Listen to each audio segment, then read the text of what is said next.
Today's topic is one of the most common ophthalmic disease of childhood. You can see the everted upper lid, and you can see these giant papillae.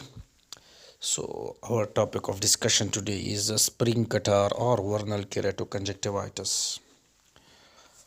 We in summers and nowadays, as the summers are prolonged, so almost whole year we receive children, mostly males, between 5 to 15 years of age with severe itching, rubbing, photophobia, foreign body sensation, mucous discharge, blepharospasm, and decrease of vision. They had mechanical ptosis due to constant rubbing as well. So, the signs can be divided into conjunctival signs, limbal signs, and corneal signs, and also the upper lid signs. Like in upper lid, you will see ptosis. In the conjunctiva, you will have you must evert the conjunctiva to see the tarsus, upper tarsal joint papillae. There will be dirty yellowish or brownish discoloration of the conjunctiva, typical for vernal keratoconjunctivitis, hyperemia, injection, pink eyes, and as I have done research, so in our area in South Asia, most of the varieties of perilimbal vernal keratoconjunctivitis, so you will see perilimbal papillae thickening, opacification of the limbal conjunctiva, Horner Tranto's dots. These are the chalky white focal limbal dots consisting of degenerated epithelial cells and eosinophils, and a severe limbal VKC also damages the underlying limbal stem cells and pave the way for conjunctiva onto the cornea, also called penis formation.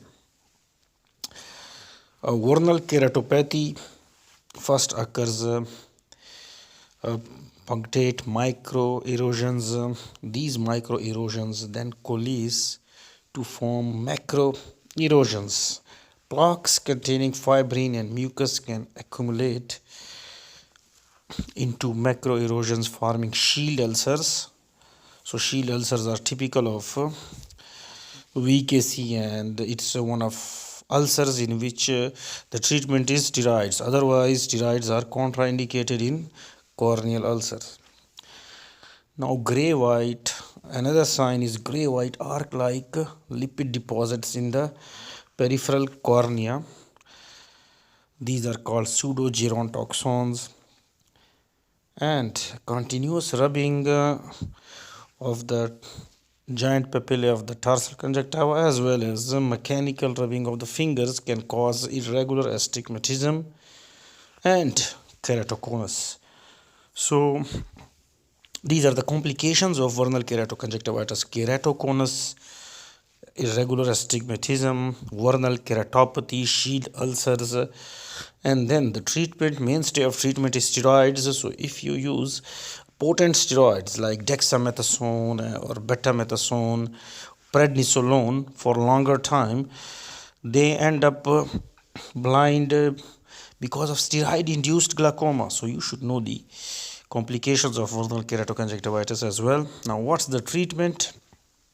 Treatment is multifold: avoidance of any known allergens, avoidance of rubbing, protective glasses, sunglasses, or even the refractive glasses should be made in a dark shade, topical antihistamines, topical mast cell stabilizers, topical mild steroids like fluoromethazones and loteprednols,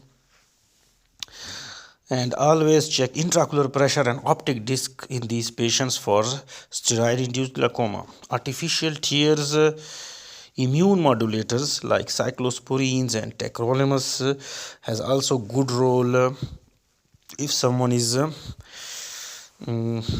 not able to sustain the steroids side effects, counseling is very important.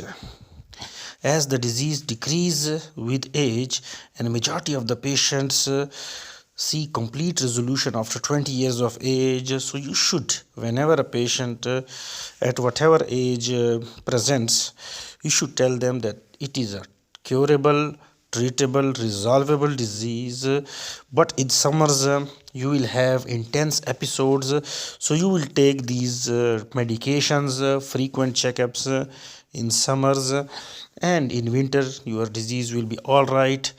You just need to avoid the rigorous rubbing, and as your age increases, the intensity of the disease will decrease, and you will completely cured. So it was a comprehensive talk of on one of the most common disease which comes in the exams, and which is a common disease of hot climate, vernal keratoconjunctivitis or spring catarrh. And hopefully I have addressed all the signs, symptoms, and treatment options. Thank you very much.